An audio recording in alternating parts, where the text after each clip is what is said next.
première édition de Metro News pour cette année 2024. Bonsoir à toutes et à tous, bienvenue, heureuse année à vous. Au sommaire de l'actualité, le Premier ministre Ariel Henry promet de rétablir la sécurité dans le pays en 2024. Les points forts de son discours du 1er janvier 2024 sont entre autres renforcer la PNH, relancer l'économie et démarrer les préparatifs électoraux. Comme annoncé, l'ancien chef rebelle Guy Philippe a entrepris une tournée dans le Grand Nord en début d'année. Il appelle à une révolution sans recourir à la prise des armes.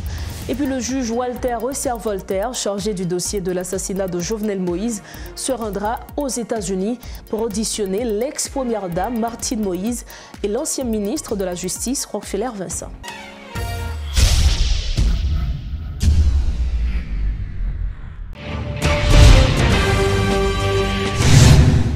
Bonsoir, bienvenue au développement de ce journal. Comme annoncé en titre, le Premier ministre Ariel Henry a fait la promesse de rétablir la sécurité au cours de l'année 2024, permettant ainsi aux citoyens de circuler librement, en particulier dans la zone métropolitaine de Port-au-Prince. Dans son discours marquant le 220e anniversaire de l'indépendance du pays, le chef du gouvernement a particulièrement souligné l'importance du renforcement de la PNH, la relance des activités économiques ainsi que le lancement des préparatifs électoraux. Suivez un extrait du discours du chef du gouvernement, le docteur Ariel Henry. 2024 est une année au cours de laquelle nous aurons à relever ensemble de grands défis. En 2024, Haïti doit reprendre destin en main.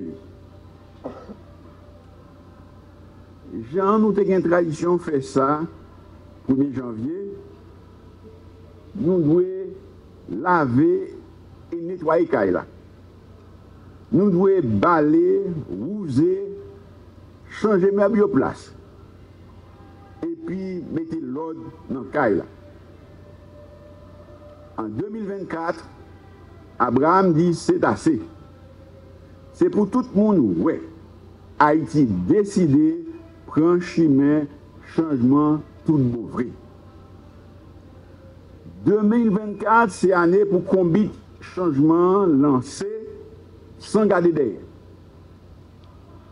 Jour arrivé pour Haïti sortir dans l'insécurité, dans les affaires pas bon. L'ambi rassemblement sonné pour tête ensemble tourner en réalité. Tout le monde d'accord. Situation ça, pas qu'arrêter comme ça. Faut que ça change. 2024 doit être l'année du retour à la normale et du retour à la libre circulation des personnes et des biens. Objectif nous tous, t'as doué, faire tout ça nous capables pour remettre Haïti sous chemin démocratie, respect constitution et loi, nous baillons tête nous pour nous vivre ensemble. En début d'année, Guy Philippe, ancien chef rebelle, a entrepris une tournée dans le Grand Nord sous la protection de la BESAP. Il a été accueilli par des milliers de partisans au Gonaïve. Il a appelé à une révolution et prôné le développement ainsi que la cessation des conflits internes en Haïti. Le 2 janvier à Ouanamet, Guy Philippe a exigé la démission du Premier ministre Ariel Henry et salué la solidarité des habitants de la construction du canal. Il a également critiqué les autorités actuelles pour leur tolérance envers la criminalité et s'est opposé à la mission internationale prévue en février. On veut l'insécurité, nous avons 1500 nègres qui ont été militaires et ces militaires sont vrais, ils ont entraîné, ils ont besoin de venir des pays. Et puis vous avez le Premier ministre dit, oui, ambassade américaine pas. C'est l'ambassade américaine. Ça n'est pas Haïti.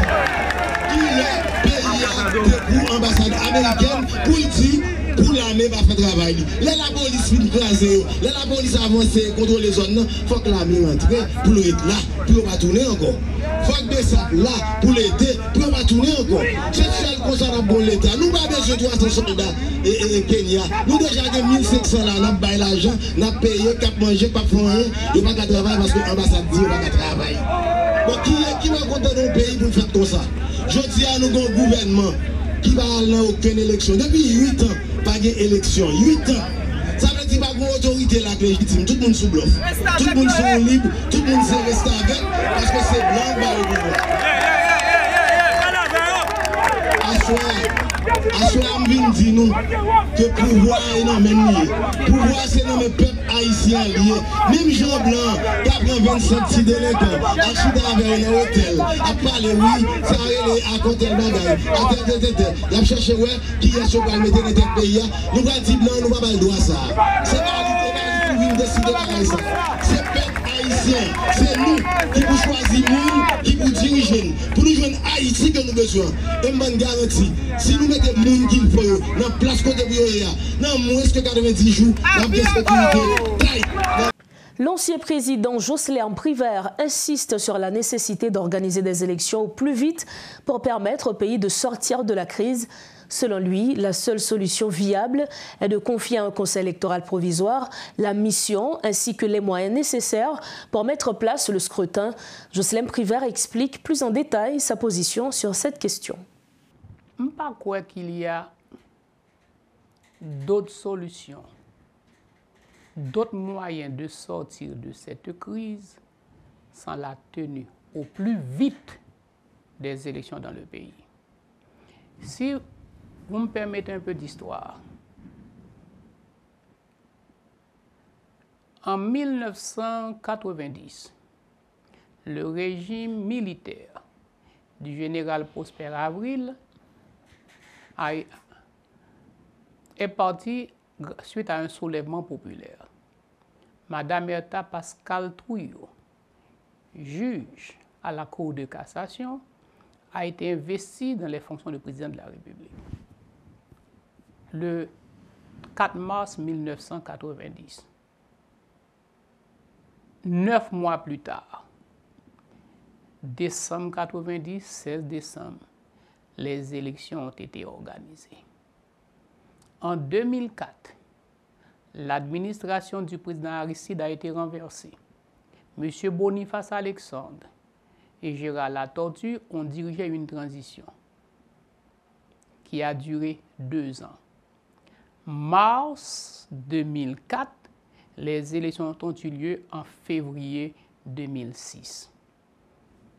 En 2016, j'ai été élu président de la République par l'Assemblée nationale. J'ai formé mon gouvernement en mars, le 29 mars 2016. En novembre 2016, c'est-à-dire 7 mois plus tard, les élections ont été organisées. Aujourd'hui, on est à janvier 2024. Dans 6 mois, le Premier ministre aura 36 mois au pouvoir. C'est la transition la plus longue de notre histoire. Il faut rapidement que le processus électoral soit mis en marche pour restaurer les institutions démocratiques du pays. Bon, justifié pour la nécessité des élections. Allez-y. Aujourd'hui, on a un gouvernement, on est dans un état démocratique, il n'y a aucun élu, aucune autorité n'a la légitimité constitutionnelle prévue. De 2011 à 2023, on a organisé une seule élection, 2015-2016, alors qu'on aurait dû en avoir 8 pendant cette même période. Donc, l'urgence même. Il y a célérité dans l'urgence pour que les élections soient organisées. Le secret? Le secret? Pour avoir organisé des élections en moins d'un an, en 1 an, de votre mandat, de votre pouvoir? Assumer mes responsabilités constitutionnelles. Former un CEP, lui donner tous les moyens et mettre à sa disposition tout ce qu'il avait besoin pour organiser les élections. Je ne me suis pas interféré dans les élections. Le calendrier électoral a été préparé et publié par le CEP. Je ne fais que le publier au journal et donner toute l'autorité nécessaire au Conseil électoral pour organiser les élections. Quel président quel premier ministre qui se respecte va s'interférer dans les attributions d'un organisme indépendant? Mbabral dit que pas un président qui tentait influencer les membres, pas même président, les acteurs de la société civile, des acteurs politiques, d'influencer les résultats des élections à travers leurs représentants au sein du Conseil électoral. Ce n'est pas au gouvernement d'organiser les élections. L'organisation des élections est une compétence exclusive du Conseil électoral, qu'il soit provisoire ou permanent. Le gouvernement ne doit que mettre les ressources et les moyens nécessaires pour le faire. Donc, avoir un conseil électoral formé de gens crédibles, honnêtes, intègres, que le gouvernement s'abstient de s'interférer dans la conduite du processus électoral est la clé de la réussite de toute compétition électorale. Dossier justice, le juge Walter Oisser-Voltaire et son greffier se rendront aux États-Unis pour interroger Martine Moïse et Rockefeller Vincent dans le cadre de l'enquête en cours sur l'assassinat du président Jovenel Moïse. Soulignons que l'ex-première dame, initialement opposée au juge, a accepté de témoigner, soulignant l'importance de sa déposition. Toujours dans ce chapitre, le juge d'instruction Alduniel Dimanche a émis une ordonnance inculpant plus d'une trentaine d'anciens hauts dignitaires de l'État pour des actes de corruption. Des mandats d'amener ont été délivrés à l'encontre d'anciens hauts responsables, dont Michel-Joseph Martelly et Jocelyn Privert, anciens présidents, ainsi que d'anciens premiers ministres et ministres, tous accusés de corruption. Une source judiciaire a confirmé l'existence de mandats au parquet de Port-au-Prince, bien que certains des individus concernés n'aient pas encore été informés officiellement de ces charges.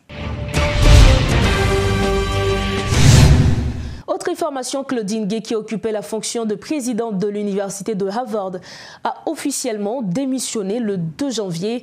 Les critiques à son encontre s'étaient intensifiées ces dernières semaines, notamment en raison d'accusations de plagiat liées à ses travaux académiques. Alimentée par un site conservateur, elle avait également suscité des critiques après une audition au Congrès où elle n'avait pas clairement condamné des appels au génocide des Juifs lors d'une discussion sur la lutte contre l'antisémitisme sur le campus. D'autant que Claudine Gay était devenue la première présidente noire de l'établissement en juillet dernier et est d'origine haïtienne. Nous sommes au terme de ce journal, mais avant de partir, voici le rappel des titres à la une de ce soir. Le Premier ministre Ariel Henry promet de rétablir la sécurité dans le pays en 2024. Les points forts de son discours du 1er janvier sont entre autres renforcer la PNH, relancer l'économie et démarrer les préparatifs électoraux. Comme annoncé, l'ancien chef rebelle Guy Philippe a entrepris une tournée dans le Grand Nord en début d'année. Il appelle à une révolution sans recourir à la prise des armes. Et puis le juge Walter Oisser-Voltaire, chargé du dossier de l'assassinat de Jovenel Moïse, se rendra aux États-Unis pour auditionner l'ex-première dame Martine Moïse et l'ancien ministre de la Justice Rockefeller Vincent. C'est la fin de cette édition de Métro News. Merci infiniment de l'avoir suivi. Prochain rendez-vous demain jeudi. Restez sur Métropole. Bonsoir.